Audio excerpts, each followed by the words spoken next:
Now, let's kick things off. I'd like you to please welcome Tom Dawkins from Start Some Good. 12 years ago, while I was at university, I founded a little organisation with my friends called Vibewire. And over the following 8 years from that, we spread to run projects in 3 countries, opened the first co-working space in Sydney, launched a film festival that travelled around the country, sent the first youth reporters out on the campaign trail during the federal election, travelling around with the Prime Minister and the opposition leader, and a whole bunch of other things besides. So I've been through the fundraising process over and over again, both for projects that were more creatively focused and projects that were more focused around social change and community building, and projects that brought all of that together. And so I was particularly excited when I began to see some of the things that were happening in the crowdfunding space with sites like Indiegogo and Kickstarter, and before that in the social change space, but with more niche sites like Donors Choose, who crowdfund for supplies for classroom-based projects and for underfunded schools in the US. And I instantly began to wonder, how could this help social entrepreneurs? How could this help communities create the future that they need for themselves? So what is Start Some Good? Start Some Good is a newish platform. It launched about a year ago that is focused around helping social good initiatives specifically to rally the community they need and raise the funds to make a difference. It launched on February 28 last year. And one of the things that we do, similar to most of the creativity crowdfunding platforms, is we don't discriminate on the basis of legal incorporation type. We think the least interesting thing about an initiative is whether it's a non-profit, a for-profit, or not incorporated at all. That's literally the least interesting thing about any organisation on earth. What we care about is what you do.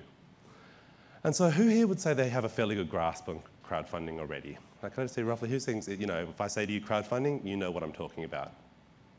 Yeah.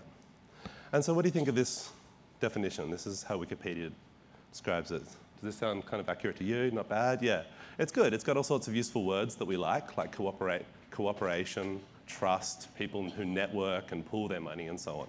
So this is a fairly good definition of basically what's happening, with one fundamental but important problem, I think, and that's the word crowd.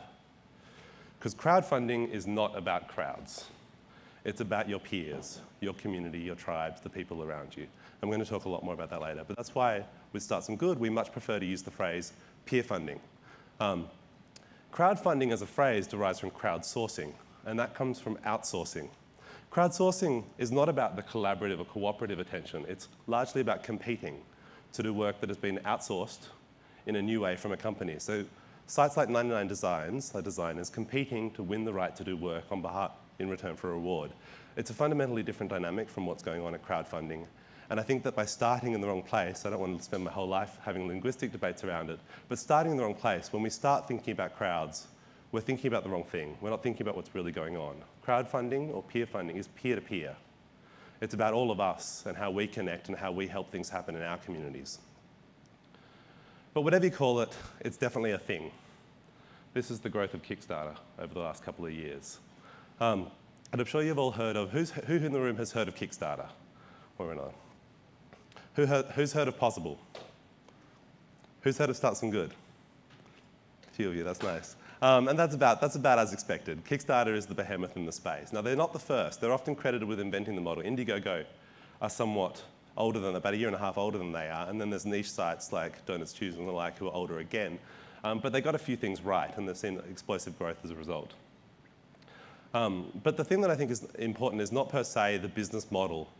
It's the people who are using these sites. It's the real stories behind them. And it's what crowdfunding or peer funding makes possible is what makes it interesting. So I want to tell you about a few of the people who have used these sites and what it's made possible for them. Ehon is a young Australian change maker who experienced a great tragedy in his life when a friend of his committed suicide. And he spent a long time wondering why that had happened and what had led to that moment.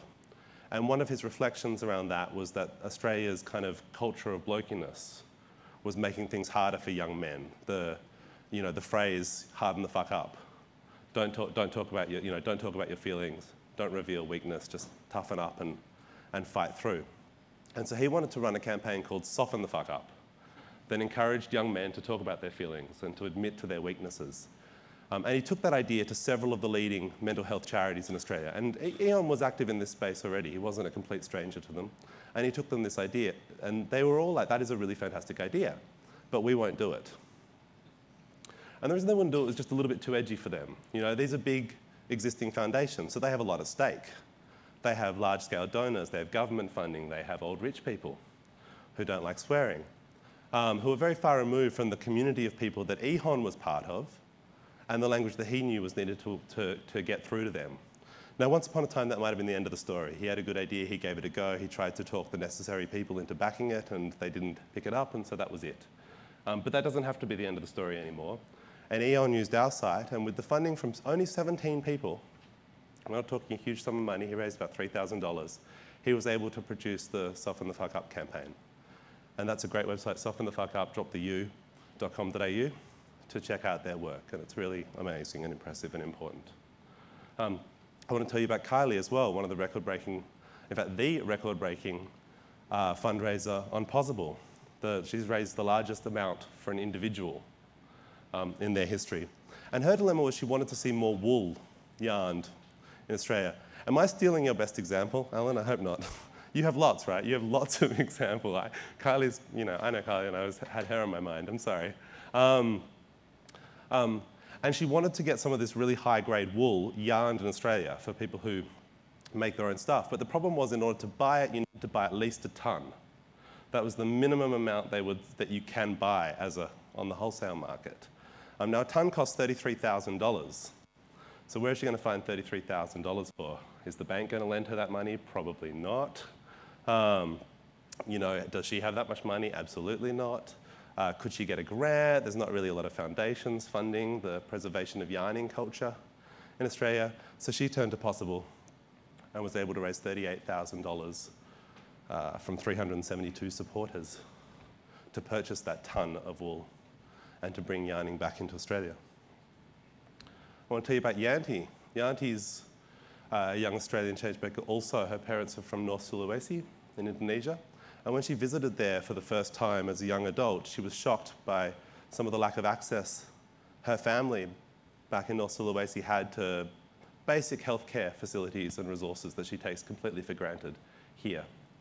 And so she wanted to set up an organization which would send doctors trained in the US and Australia over there for 6 and 12 months, kind of in between college and work, once they've completed their training, to contribute to the training up of local doctors. Once that would have been a very slow process, up to 2 years to get the appropriate designations to be able to offer tax deductibility and to access the usual fundraising websites for a new charity. But it's no longer the case that you have to wait that long. And Yanti was able to raise the $7,000 she needed, and the first 4 doctors are over there right now. Foster the Do Good Bus is an awesome little organisation in LA who take people away for a kind of magical mystery volunteering experience for the day. You get in a bus, they'll take you somewhere, and you'll spend the day doing some sort of a project that creates community benefits, so working on building a house or in a community garden. And they wanted to go on tour with the band Foster the People and take their model right around the US. And they were able to raise $100,000 on Start Some Good to enable them to take their bus to 22 cities over 11,000 miles. And finally, I'm sure a lot of you have heard about this over the last couple of days. Amanda Palmer, former lead singer of the Dresden Dolls, has just closed a $1.2 million fundraiser on Kickstarter with the support of, I've cut it off, but 12,000 people or 25,000 people or some such. And this is the new record-breaking fundraiser for a musician on Kickstarter. So what's going on? What's going on is a fundamental shift in the way that projects are funded as we move from a world dominated by gatekeepers to one controlled by communities and tribes. So once upon a time, if Amanda Palmer wanted to release her record, she needed a record label.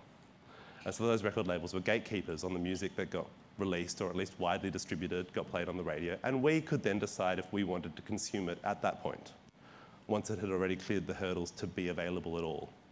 In the social entrepreneurship, the social change space, projects have traditionally needed the support of government or big NGOs or rich individuals who don't necessarily have the same values and interests as most of us in our communities. But things are changing, and money is being found in new places to help new things happen. So what were the beliefs that motivated us in setting Start Some Good up? It wasn't just, hey, this is a neat model, this might work for social enterprise, for social entrepreneurs. It was actually that we believe that we live in a really abundant world, that we already have everything we need, that we have all the ideas we need to confront the challenges before us, and we have all the change makers we need ready to devote their life towards making great things happen, but that we've placed a series of unnecessary barriers in their way. And one of those key barriers is the idea that your organisational status was what mattered most, that the most important thing about non-profits were that they were non-profit, not that they created lasting or important changes for our community. And so we think what does matter is your vision, and then your ability to share that vision and to share that story with your community. And that it's communities united behind your vision that help things happen. And so a really simplified equation for you, and you can replace Start Some Good with your peer funding platform of choice, but it's you with a great idea and then the community behind you plus the right set of tools, and you can make anything happen. And so how do you choose, though, the right set of tools?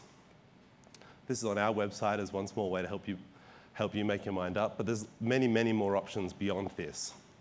But the surprising truth in some ways is it matters less than you think what you choose, because it's going to be about you mobilizing your community anyway. This is a graph people constantly kept asking us, how are you different from Kickstarter? So we're like, let us graph that for you. Here's a Venn diagram. Creative project. You could replace Kickstarter with Pozible if you like and have much the same effect. Creative projects, social change projects, they do overlap.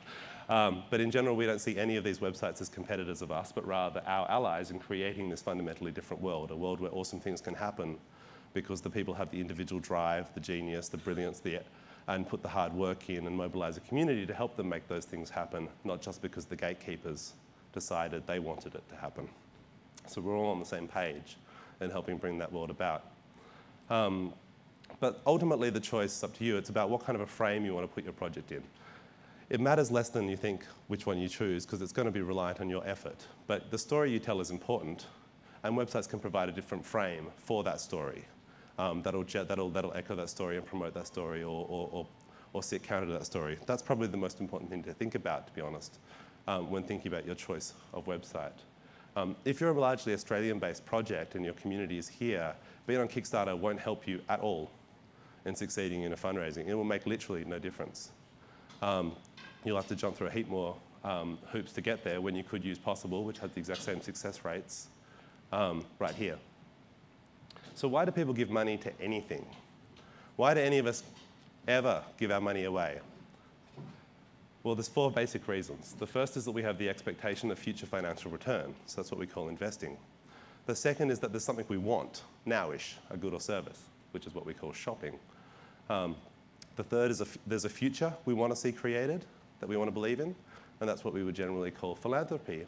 And then the one that's always left out of the kind of rational economics textbooks is we're expressing a relationship through that transfer of money. We're helping a friend out, or we're supporting their vision, or a community that we care deeply about.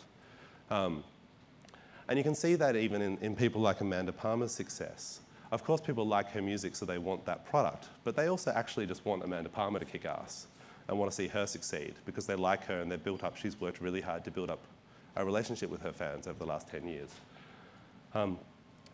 The truth is, though, most crowdfunding campaigns fail. Despite this abundant opportunity to leverage your community connections and use this great set of tools to raise the funds you need, the majority don't get there. 56% of projects on Kickstarter fail. And it's pretty similar for both Pozible and Start Some Good. It almost seems like a natural law of crowdfunding that 55% of projects won't get there, which is a shame. And we're working really hard to actually increase that success rate, and part of that, I think, is people understanding what's involved. So this is just quickly to go and get really practical and help all of you guys plan your campaigns if you are indeed planning to run one. The first and most important thing to understand is that fundraising is storytelling. A lot of people feel really awkward about asking for money. They've got all sorts of hang-ups about that, and they don't want to feel like they're begging, and it feels like a one-way exchange, and they don't want to be on the hook to people, and they don't want to have all these people having expectations of them in the future and all of that. And I completely understand that. But the thing to understand is that it's not a one-way exchange. It's a two-way exchange. What you're offering them is the opportunity to believe in something.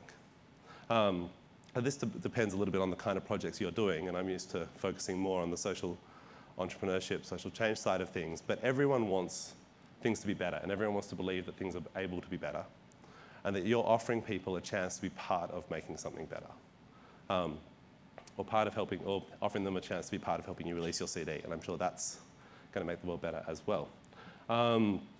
So telling that story is a two-way street, and it's all about telling your story. It's not just about kind of putting the tin out It's about sharing something really meaningful. But there are all sorts of different stories you can tell. And so we tried to broken at least the social innovation space down into 5 core stories and then a 6th meta story that underpins all of them. So I'll just run through these really quickly with examples from the Starts from Good side.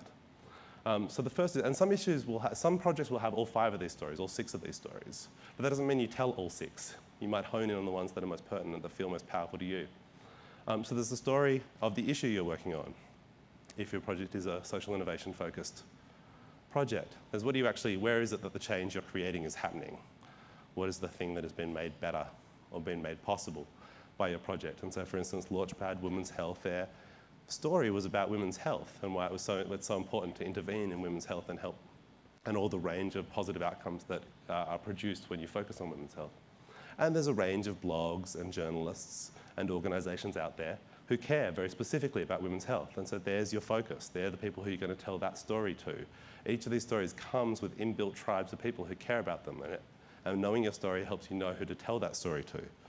The second one is geography. So back to Yanti's project, Learn to Live was in Indonesia. So geography is a really important story, a really important component of her story. Reaching out to the Indonesian diaspora community or people who've had an experience and been to Indonesia. Secondarily, second to the actual specific work they do in the specific issue, there's just the fact of Indonesia and why they deserve this sort of support and how they can be made better. There's the team, the story of the change makers themselves. These are 2 kids in Oakland, 2 16-year-olds who live in a neighbourhood where there's no fresh food available, none whatsoever. Their local shops are 7-Elevens and service stations. And they wanted to create a community garden, and they raised $1,000 on our site to create that community garden, which is amazing. And so they had the story, they had both the previous 2 stories, the issue of food justice and access to fresh fruit and vegetables, as well as the story about Oakland and their neighbourhood and the disadvantage they experienced. But they also had the story of youth entrepreneurship, of the ability of 16-year-olds to create the future and to make things happen. That's a really powerful story. And there are organisations, bloggers and journalists who really care about that story. There's the approach or innovation. This is a project on our site called Bulbous Speech, which was set up by a guy called Jack McDermott, who has suffered from stuttering for about 10 years and went through a whole lot of therapy to be able to talk in a more natural way. And he realised how unequal that was, what a disadvantage it is to have a speech pathology in terms of your education, your employment, and not everyone has access to the years of expensive therapy that Jack himself had gone through. And so he thought that there was an opportunity to create, to deliver speech therapy at low cost through mobile devices. Now, not everyone cares about stuttering, most people don't, the truth is, but a lot of people care about iPads and iPhones. And so this is the story that you'd tell to Mashable and TechCrunch and those guys. They wouldn't open the email if the subject line was, let us tell you about this great step forward in stuttering therapy. But if it's about iPads for good, lots of people really care about that approach. And finally, the community of culture that is represented by the project. So Burning Man is a big festival in Nevada that has a particularly strong community built around it. And this was the project run by the guys who run the week-long Burning Man information radio during the festival, wanting to launch a year-round web-based radio station. And so for them, it was about representing burner culture, taking that out to the wider world, and people representing their participation in that culture by supporting the project. And they raised about $16,000 to do that. So just quickly, I think I'm over time, but I want to just wrap up with a few really key lessons. And the most important lesson I could say is don't let the name fool you. It's not about crowds. It's about peers. It's about the people around you who care about the same things that you do. And if you really rock out at the peers level, you could jump through to tribes, and it is possible to get out to crowds. That's not impossible, but it's not a strategy. It's like if your marketing strategy is we're going to make this video, and then it's going to go viral. Let's hold up a moment. There's a small gap between the video and viral bit. Most videos don't go viral, and there's no formula to that. The only formula to get through to crowds is to already be blowing up at the tribal level, and the only formula for that is to be succeeding at your peer level, because you've got to start fast, which is my next tip. Oh, no, I don't. Data point, this is important. So I'm asserting all this stuff about it's not really about crowds, and it's not about random strangers, it's about your community. This is all the donations ever received on Kickstarter. And so 72% of all the funds ever received on Kickstarter were received from people who never gave a second donation. They constitute something like 80%, over 80% of all actual donations. So I've given to 39 projects. Me and everyone else who's ever given to more than one in total represent a quarter of the funds raised. So that's your audience. And the people who are finding projects randomly are doing so because they believe that project is already going to succeed. You know, if you're coming along and you don't know the person behind the project, you're not going to be donor number 1. You're probably not going to be donor number 10 either. You see a project that's on 0 donors and it just doesn't feel right. There's something a bit dodgy about that. Like if their best friend is not backing this project, if their mum is not backing this project, what do they know that you don't? And that's why you never see a busker with an empty hat. You know, it's a really fundamental psychology. You shouldn't see, if you are raising funds using these sites, don't let anyone see your campaign with 0 donors. Have the first 5, 6, 10, 15 lined up and ready to go. So you start fast.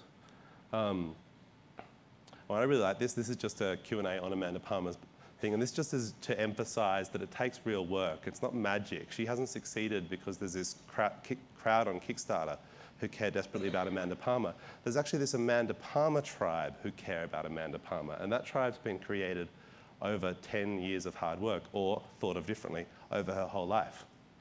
Now, that isn't to say to think to yourself, well, my band, you know, I haven't been in the music industry for 10 years and I don't have this level of support, so I can't do it. You can do it. You might just have to set your sights a little lower than a $1.2 million raise. That's the one you aim for in 10 years' time.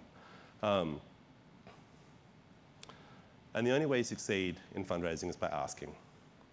There's nothing else to it. You just have to ask people for their support. You're telling them this great story, but you're asking them to be involved with it. You're not just saying, hey, isn't this neat? You're saying, isn't this neat? And I'd like your support. And you make it personal, and you tell people that you need their help. When there's been like some pretty large-scale studies done around philanthropic behavior in the US, the Pew American Life Study, and the number one reason people don't give to charity, cite for not giving to charity, is because they were never asked. And you think, well, that's silly.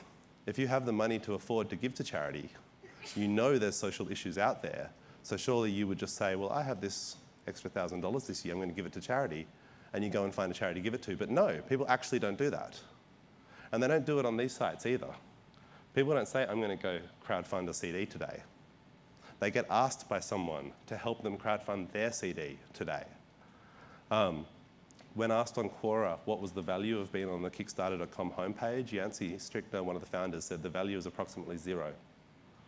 People see almost no new donations as a result of being on the homepage. So don't kid yourself. I really want all of you guys, when you go out there, I want you to succeed, because it's tragic. It's heartbreaking to see people with all these dreams and aspirations, and they write up these great, you know, they make these great videos, and then it sits there with no supporters because they're not asking anyone. And that happens to 30% of all projects on Kickstarter. I don't know what the possible percentage is. Ours is a little lower, because we really go crazy about this before we let people launch. But 30% of all projects on Kickstarter, despite the millions of people flocking to that site, get not a single donation. Not a single one of those random strangers who love funding things decided that it's not because their idea wasn't good enough, it's because they didn't ask anyone. You have to start fast. This comes back to the busker not having money in the hat. So it's really important to get off to a good start, because it buys credibility with the people who don't know you as well. You know, you need your friends and your family to literally be the first people in, because then when I come along, I'm like, yeah, this is a really happening thing. And people want to be part of happening things. People want to be part of things that are succeeding, not part of things that no one else is supporting. And then you need to finish strong as well. Humans work really well with deadlines. And really what crowdfunding has fundamentally brought to the table is this slightly more gamified dynamic around crowdfunding, where there's something at risk. Because of these all or nothing stakes, you have something on the table, and you have a deadline, a task you need to succeed at, a challenge, a quest that you need to succeed at before the time runs out and you lose all your money. And that's actually a really powerful sort of a game. And the closer you get to deadline, the more powerful it is. And we've seen people do amazing things within the last 24 hours, and I'm sure you Pozible have as well. We had a guy recently who worked hard. It wasn't that he was slacking. He was working I saw him all the time, tweeting, sending emails, and he raised $6,000 in the first 29 days of his 30-day campaign. And I was really bummed out for him. I'm like, he's worked so hard and he's done so well, but he's not going to make it. And I was like, I knew he should have set a smaller goal. I had a bad feeling about the $10,000 goal.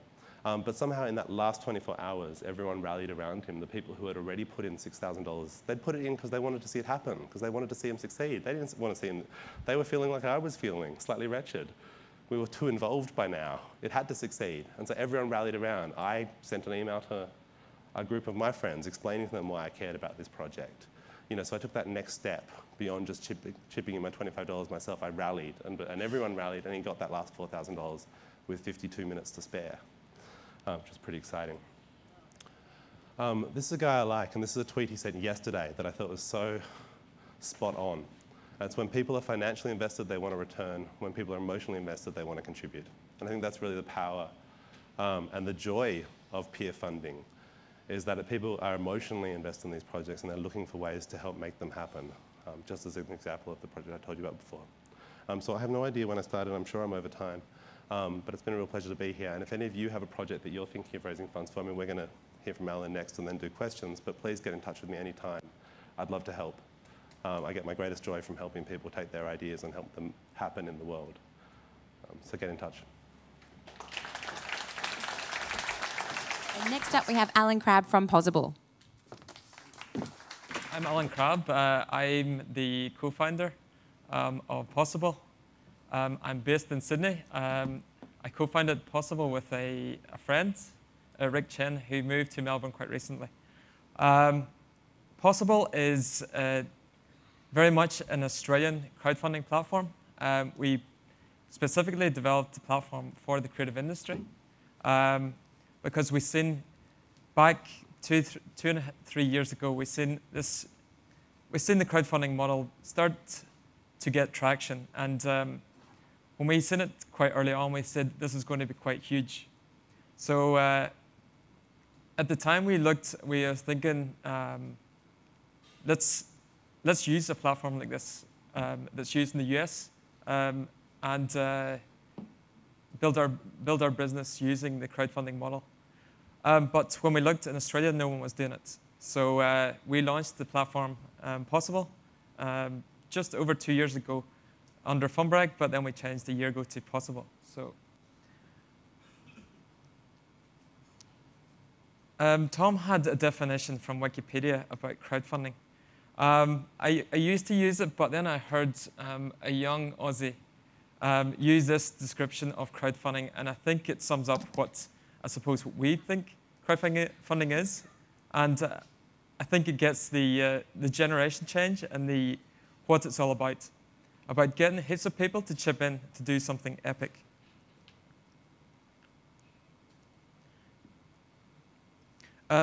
Tom introduces crowdfunding really well, actually. He speaks much better than I do, I think. Yeah.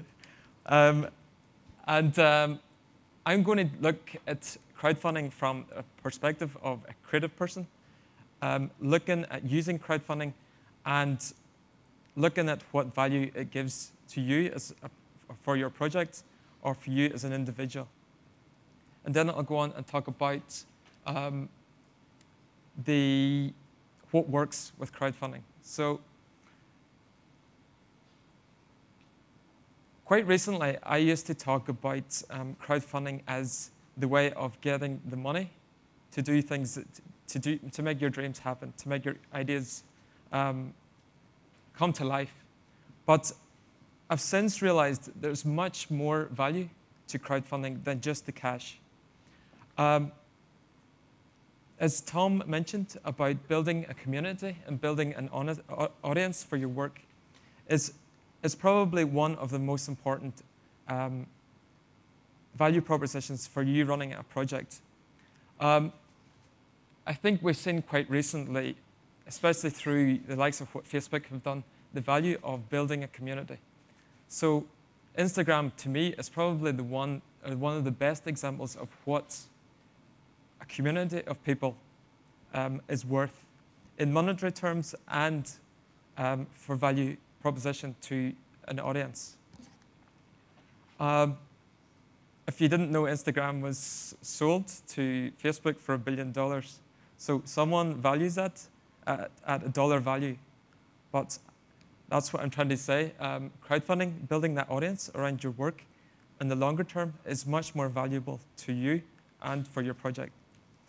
Learn the 1,000 True Fans. Probably 2.5 years ago, I read a blog from Kevin Kelly, and it talked about building 1,000 true fans to make yourself a living. And I think the 1,000 true fans comes from having 1,000 people putting $100 into you in 1 year, which is equivalent of $100,000. I've since realized that quite often as artists or people that are running projects, especially within the creative industry, they don't often know who that audience is. And I find that people running a campaign, especially musicians, filmmakers, they're able to find these people, they find who's buying their records, who's willing to spend a bit extra on their work, and also invest in your project. I know invest is not used as they're not actually getting a profit share or a revenue share of what you're doing, but they're investing in the same way as Tom mentioned as in Simon's quote. They want to be contributing to your success. A good example of this is I ran an FBI radio session a few days ago, and one of the musicians that was successful through Pozible talked about she had provided different rewards at different tiers through the website. And she offered a reward at $1,500. And she was pretty much selling everything she had to get this $1,500 as a reward. And she put it up and never expected to get anyone supporting at this kind of level. But she said this guy in Melbourne, she hadn't realized had been buying her tracks, buying her records, every single one since she started as a musician. And this is exactly why I have it on the slide. And I hear it time and time again. Finding out who these people are is much more valuable to you because you can look after them. Crowdfunding through Pozible is pretty broad. So we're offering a platform for pretty much the creative industry. So that's music, film, documentaries, art, web apps, gaming, pretty much the whole creative industry. So for quite a few of these industries, a proof of concept is really, really valuable to see if you have validation for your product or for your service. I think it starts on good. Is this right, Tom? You work on an all or nothing funding basis? We have a tipping point. Okay. So quite often a lot of the platforms have an all or nothing funding basis where you have to set a target to reach and a time limit to make it. It doesn't cost you to post that project up, but you need to reach that target. So you're building, if you don't reach that target, you don't risk that investment into your product. I think one for crowdfunding through the likes of Pozible or any of these other platforms, using the likes of social media and your social networks is hugely valuable. But I feel like the platforms really make use of that and draw people to a centered focus around your project or your idea. And Pozible integrates with the 5 elements of social media. So you use video, you use your social networking, which is really highly integrated into the platform. You have blogging through project updates. You have commentary through conversation on the website. And 5th one is, I can't even remember. I'll remember in a minute. And lastly, I've here in the value of crowdfunding, using a success on a platform like Pozible or Kickstarter or Start Some Good can be used as a showpiece and can be used to leverage success in getting investments to go into government or just getting to the next level of whatever your project you're doing. So, okay. So what works on Pozible? These are the key elements I see as the items I would look at when I'm looking at proposals or when I'm looking at the success factors of running a campaign. Firstly, have an existing fan base. This is hugely valuable. And quite often, as in the creative industry, you have a natural fan base to start with. So crowdfunding makes sense. So tap into that fan base that you have. Having that fan base is valuable, firstly, when you're starting a campaign. You want to get everybody looking at your project and getting that initial response to get early momentum. So that's that's probably the biggest success factors, but it's not necessary to have it before starting a campaign. But my advice, if you don't have that natural fan base, to start building it through networking, through events like this. Start building that mailing list for your project. Second one is finding ways to create word of mouth about your project. I'll show an example at the end, but being able to look at each element of your campaign, from the description, what your outcome is going to be, the rewards that you provide, look at finding as many ways that you can make people share your project or talk about it in some way. So word of mouth is hugely valuable, and if you want to do any research and marketing, I would get books about how to spread the word of mouth. Local organizations and communities. For Pozible as a business, it's been hugely valuable to us. When we started out, there wasn't that much interest in putting up projects on Pozible. We had to go out to organizations, and Tom mentioned Vibewire as one of the. Tom was the founding member of Vibewire.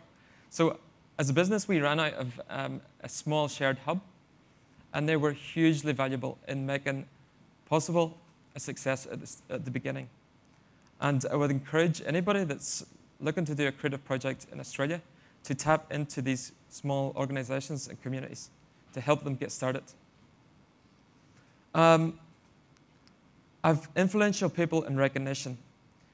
I think there's this opinion that projects on Kickstarter are successful because they're on Kickstarter.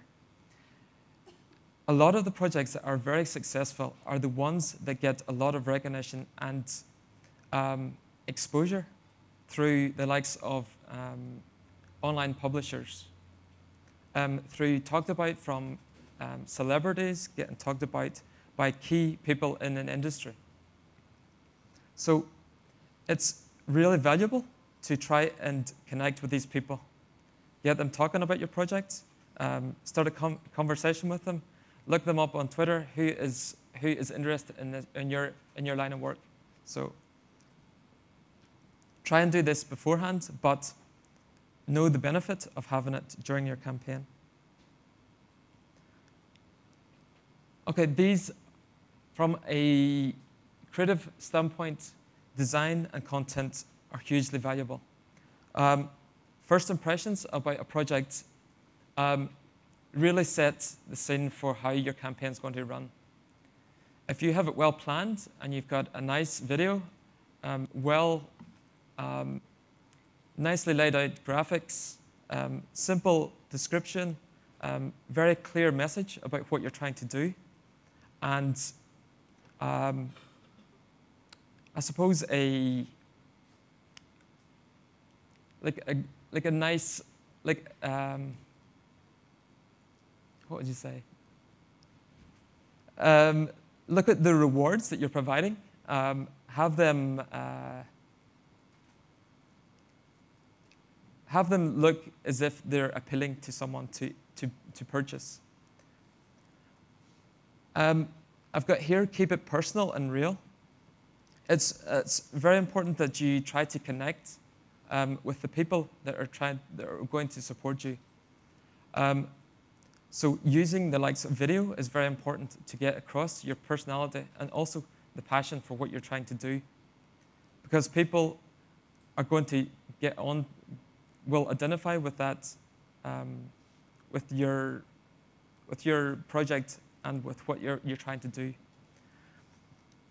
I've got here, offer something unique. try and think of things that make it exclusive, and also build on the experience element of providing something else in return. So quite often you see in projects that limit with limited price. I'll go back to what I was talking about on Sunday at the FBI radio session. The likes of MP3 downloads, the CDs, these things all have limits on what value. You can't charge $150 for like a physical copy of an album. So look at experiences, because there's not usually a limit to what an experience can be valued at. So, and these are the items that work best on Pozible. Ones that are bringing in more of a community feel or a shared experience about the project itself. And video, and I mentioned it quite early, mentioned it a few seconds ago. Video is the fastest and quickest way you can identify with your audience and really connect with who's going to be coming on board to your project. Lastly, I'm just going to talk about a very recent and very current project at the moment. And I hope you don't get offended when I tell you it's a Melbourne project. But Tom Dawkins it came to us. He ran a project probably a year ago with his band, and came back and said, listen, I had this idea about doing an album. So it came back to Pozible and said, okay, listen, I want to do a solo album through Pozible. And 2 weeks ago, he posted a project up. And a lot of people talk about, I don't know what to set my target at, I don't know how long I should run the project. But I decided, okay, I'm comfortable reaching $5,000, $6,000. After that, I don't really know, but I can push myself maybe to get 10. So 2 weeks ago, I posted the project at 2 o'clock on Friday, which we tell everyone not to do. But I posted the project that afternoon, and within 3 hours, he had reached that target that he thought he would never reach of, I think, $7,000, $8,000. And within 14 hours, he'd reached his full 10,000 target. And I'm using this example because I suppose it sums up everything I talk about in putting together a project. He's went to his fan base and he's actually asked them, what do you want in your album? So it's not my album, it's your album. So, and he has used quite a few of those rewards to bring people into that project. So I think for one of his rewards, the $500 reward, he's asked people to share their ideas for the track. And he will sit down and talk about just a collaborative track for the album. And as you can see, he's still going. He's got 13 days left, or probably 12 now, but he's well on as well to smash his, well, he smashed his target, but he's well over 200%, I'm sure, before he finishes. So it's looking at examples of people that have used the platform and used it successfully is probably one of the best advice I can give. So we've had a couple of questions come through on Twitter. Tom's been sitting there answering them on Twitter, which kind of defeats the point of Q&A. Sorry. Stop being so socially media aware.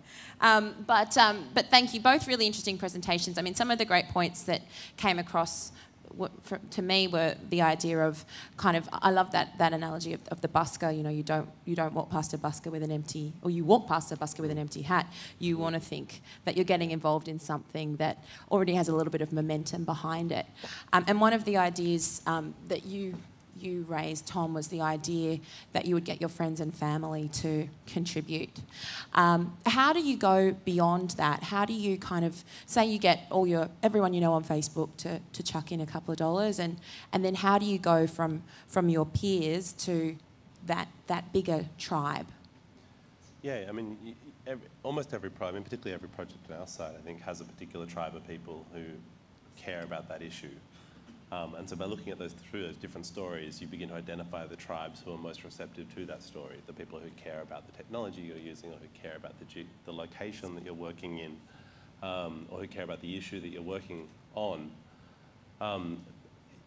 And the most important one of all, I think, is the introduction from your core group of supporters. Similar to the story I told around that guy who raised 6,000 in the first 29 days, 4,000 in the last 24 hours. It was really about that first group of donors also rallying around him. It depends where you start from as well. I mean, someone like Amanda Palmer clearly starts with a tribe already, and so does Tom Dawkins? Yeah, to a smaller extent, but he's been working on that for a couple of years already. One of the things that I think is quite analogous to peer funding is the idea of a barn raising. I've had people ask before, how is it, it all happens so fast, you've got this 30 days, and I'm kind of, well, it's slow and then fast. Barn raisings happen is when a community gets together and builds a barn together. And it happens in a weekend. That's really fast. But it's the expression of relationships that have been built over many years. And so community grows actually can grow slowly. Crowdfunding is not a magic bullet for community building. And if you haven't fostered one already, it is hard to start from scratch. But if you have a community, I think you can leapfrog out into the next natural grouping out from that. So it's almost something that many, particularly musicians, I think, would be familiar with, this idea of kind of the slow burn, the slow build of, perhaps touring smaller venues, winning each fan kind of one by one, but then these peer funding or crowdfunding platforms allow you to then monetize once you've kind of gone through that slow burn. It's the classic overnight success story. I mean, for some people, they're like, Amanda Palmer, who the hell is she? She's raised $1.2 million on Kickstarter. She's come out of nowhere. And for other people, they're like, what are you talking about? I've been buying her albums for 10 years. And it just depends, where you're paying attention to before that. Yeah. And I think the thing that's interesting about Amanda Palmer, I mean, the 25,000 people who've now contributed $1.2 million to her career, I mean, she has been doing a lot for them prior to this without ever asking them for anything. I mean, she's one of the most prolific tweeters around. She comes to Sydney all the time and puts on free shows. She puts on shows in her fans' houses. She put on an impromptu performance on the steps of the Opera House the last time she was here. So these are kind of artists who cultivate those relationships without asking for anything and not purely for kind of financial return. And because they have built that strong relationship, they're then able to monetize it in some way. Yeah, but everyone has a community who cares about them as well. So it depends on how much you're aiming for. If you need $1,000 to go and get a day's worth of studio time, your friendship group is really largely potentially what you need. You don't need to have spent years on it. If you have 16 friends who give $50 each and then a couple of family members who give $100 each, you're there. So Alan, Tom used the statistic that 45% of projects are successfully, say on Kickstarter, are successfully funded, but 55% aren't successful in their fundraising. Is it about the same on Pozible? It's quite similar, actually. I think if you look at the all or nothing funding platforms, it is around the 40%, 40 to 5. So it has slowly been growing in the last few years. When we first started, it was very difficult, actually, because people were not, I suppose, educated, and I suppose ourselves as well. We weren't educated in teaching people how to run a campaign properly. So I think Kickstarter can honestly say that they've probably seen like a 10, 15% increase in that rate of success. And for us, it's slightly more probably. I think early on, it was around 25%, but it is slowly increasing. And even now, I think it's still increasing, the success rate, because people are getting to know and getting to see how to use it effectively and use it to exploit, A campaign that's done properly. Tom is a good example of someone who has done it before and learned from his successes and learned from his failures. And hopefully anybody that's thinking about a project will take away the key points or the key success factors about running a campaign. As a platform, we try to advise as much as possible as well when it comes to running a campaign, just to help out. Because as you know, if you're not successful, we're not successful. So we try to give that advice, especially about putting together the project and not planning at the start. So I think that's probably why we're seeing an increase in the success rate, but I think we'll still see that increase over time. So. And you both mentioned that idea of doing a lot of groundwork before you actually begin. The idea that you need to have a fully formed concept, you need to have a kind of a coherent message so people understand what the story is that you're selling.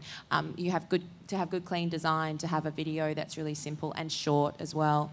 And I think one of the most successful projects that I've seen on Pozible was the funding for New Matilda. So I think it was last year, a news website called New Matilda raised over $150,000 on the Pozible platform. And when I think back to the success of that project, there were a lot of elements that you guys have mentioned tonight. So the ultimatum, or the kind of the urgent deadline, was a really important factor because New Matilda could just no longer continue to publish if they didn't reach the deadline by a certain date. They appealed to their existing community, which they already had because they had a subscriber base. But say for independent creatives and small businesses in the audience, building up your own subscriber base is a really important tool.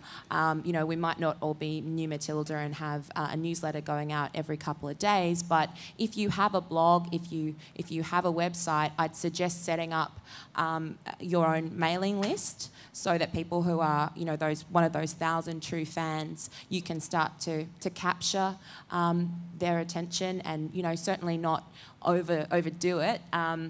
With communicating with them too often, but then when you are ready to do a Pozible campaign or start some good campaign, you can reach out to them and let them know that this is the time to get involved. Was there anything else from the New Matilda campaign that you think that other creatives could learn from? New Matilda is slightly different, where they did have a huge database of people that they could target. It's not always necessary, I know we talk about always having that early stage or early people to target. But if you use the platform really well and get across a message or an idea, sometimes it can be just an idea that captures an audience, I think New Matilda was quite lucky at the time where there was a lot of talk about WikiLeaks and about independent journalism, and they tapped into that. If you can tap into something like that, and it could be a cause, it could be something that's going on in Australia politically. Tapping into that and having a good idea can sometimes be enough to capture unimaginable success, So,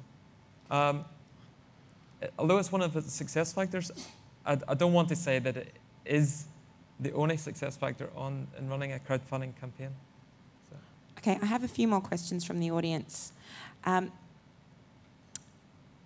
This is a question about running multiple projects. Do you think it makes more sense to, or is it more successful to run multiple campaigns, or to run, say, if you have, I imagine, different parts to your project or your product, or is it better to run one large campaign? Or would you suggest running kind of staggered campaigns one at a time? Have you encountered anything like that? We often encourage people to break their campaigns, their projects into stages. And I mean, it depends a little bit. So we have a slightly unique funding model as well, where we allow people to set 2 goals. And part of that was that we observed on, well, we know from experience that with social impact projects, you almost always do have 2 goals, and you tend to focus and express the top goal. We need $100,000 because we're going to launch this amazing after-school education program in 100 schools. But you also know you have kind of a threshold of where you'd be prepared to get going. You'd be prepared to make something happen that is maybe shy of that 100,000. If you have 25,000, you launch in 15 schools. And what a lot of socially oriented projects were doing on the pure all or nothing sites was expressing that lower amount, actually. What's the minimum threshold I need in order that I can get started? Which means that if you're motivated by, depending on which of those 4 motivations you're working on, so if you're motivated by wanting to help a friend, it doesn't matter as much. If you're motivated by wanting to acquire a product, which is almost all the massive Kickstarter fundraisers are very product focused. The Pebble Watch, the question people were asking themselves there was, do I want a Pebble Watch, and would I pay $125 for it? Just the normal questions we ask ourselves when we go shopping. There's nothing more kind of mysterious going on with that than shopping at a different stage in the production cycle. But if you are motivated by that philanthropic concern, by wanting to help something good happen in the world, once they've reached 100%, that kind of motivation disappears. It doesn't seem like there's any point. There's other projects that need you more. When in fact, often those creators, those entrepreneurs need more support. They'd express this very minimal amount. Anyway, so we allow, this is far too long an explanation, we allow you to put two amounts, what you want and what you need. What's the tipping point for your project? And I think that allows people to pursue, to kind of navigate these questions a little bit more easily of what is it that I'm trying to do. So they do have an amazing idea, and it does deserve to launch in 100 schools. But hey, it does take time to build up the credibility in the community that will support you to do that. So would you be prepared to pilot it in 20 schools first?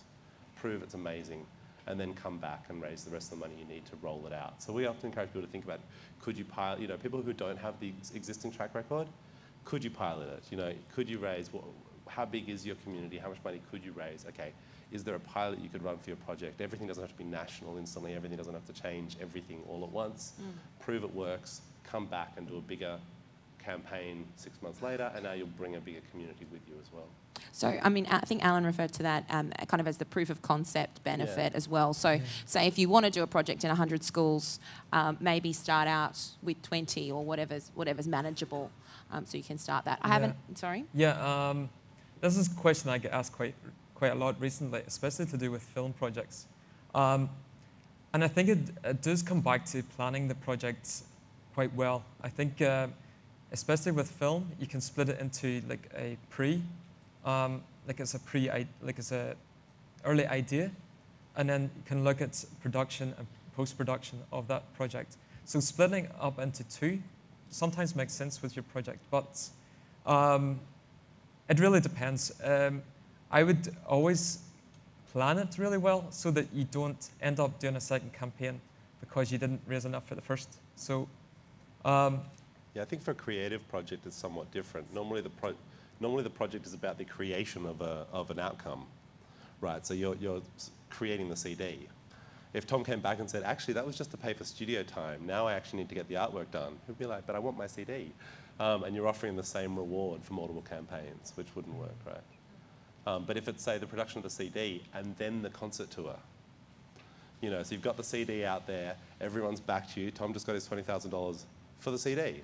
He didn't try and raise money for the first, you know, if he didn't try and replicate a 5 CD deal plus an international tour, he just the first CD, and then in 6 months or a year, he might come back and go, now I really want to go overseas. I'm ready to hit the US market. I bet he'd have fans in the US who'd want to bring him there. I bet he'd have fans here who'd want to see him go there.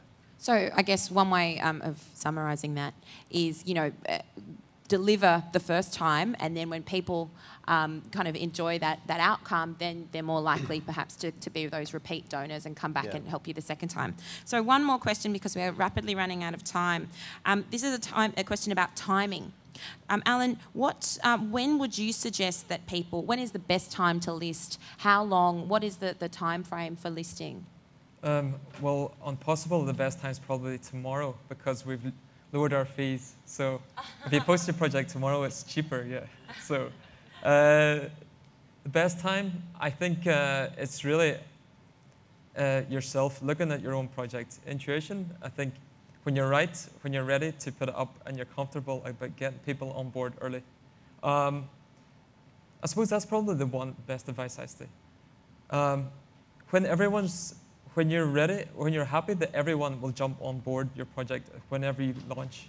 This is probably one of the most critical success factors I see.